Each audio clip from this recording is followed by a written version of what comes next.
Any leader nje khona emhlabeni ayikho into ekhathaza umuntu ophambi kwabantu njengokuthi abantu laba abaholayo bangayi la ebaholela khona.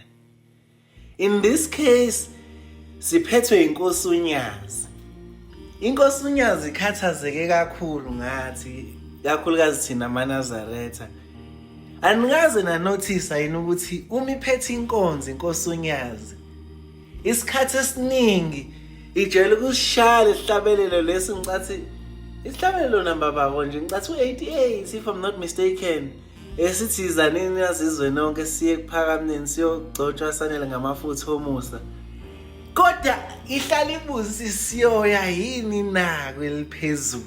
Eyisho ndala amakhosi inkosi uthi ngomakhosi ngenkosi Nyanga ethi umbuzo lo uthi sesambile noShembe sesanqamula amazwe saya koGoli saya koNtabazwe saya koSwaziland saya koMozambique saya sesibheke koLesotho nakoZimbabwe. Kodwa umbuzo uShembe ahlale esibuza wona ukuthi siyoya yini na kweliphezulu.